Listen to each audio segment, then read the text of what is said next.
one of the ways that you want to go about promoting yourself is using a mailing list. Now, what a mailing list is exactly? It's a list of people that are interested in you, a list of people that like you, and it's free advertising, right? If you have a mailing list of about 500 people, you can easily click a button and send your message to 500 people, send your advertisement to 500 people at virtually no cost to you. A mailing list, it's not spam. These are people that actually heard your music, like your music, and actually wanted to remain in contact with you. So the bigger the list you have, the more advertising leverage you have. So a lot of your efforts in the beginning stages should be to build your mailing list as large as possible. Now, there are a few ways that you can go about doing that.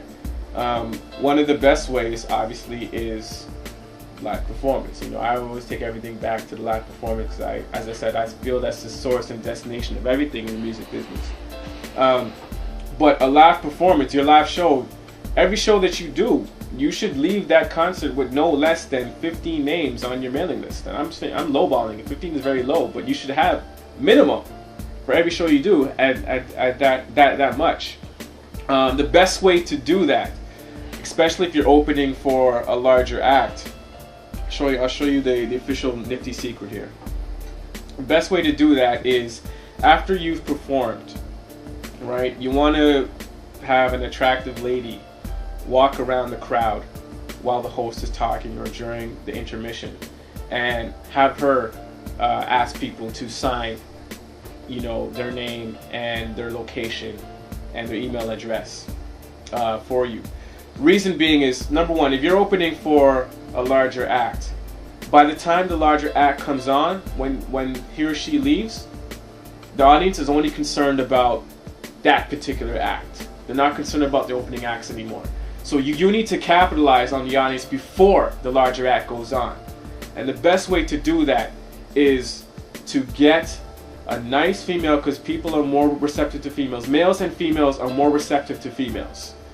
Get a female to go around the crowd and ask them to sign the list. You know, did you like the first act who went on? Yeah, that's a good friend of mine. Sign his list. We'll stay in touch with you.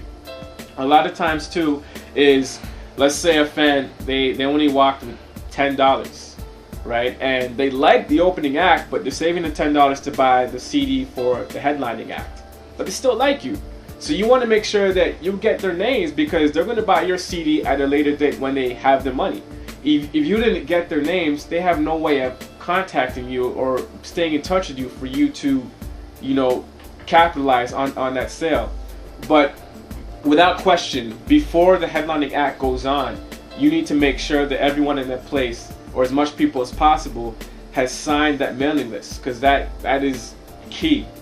Another way to really go about building that is while you're performing.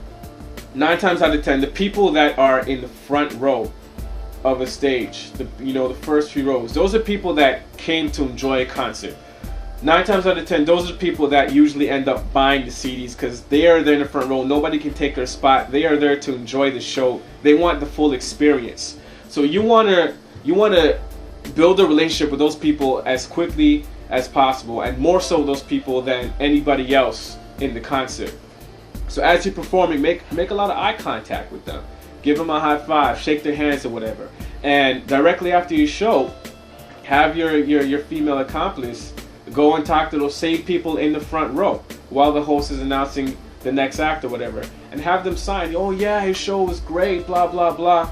Get them to sign at that point. Intermission, you attack the people that were towards the back of the crowd and get them to sign.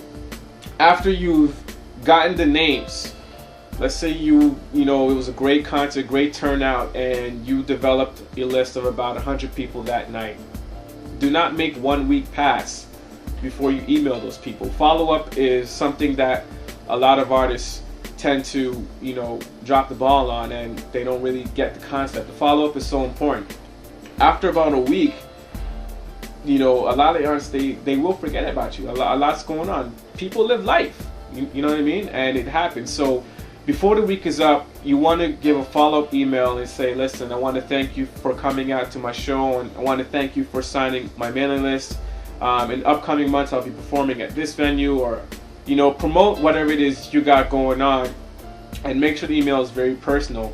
Don't just make it all about advertising, but actually, give some sort of a real conversation to your fans so that they feel important. But definitely, man, the follow-up is just as important as actually accumulating the names.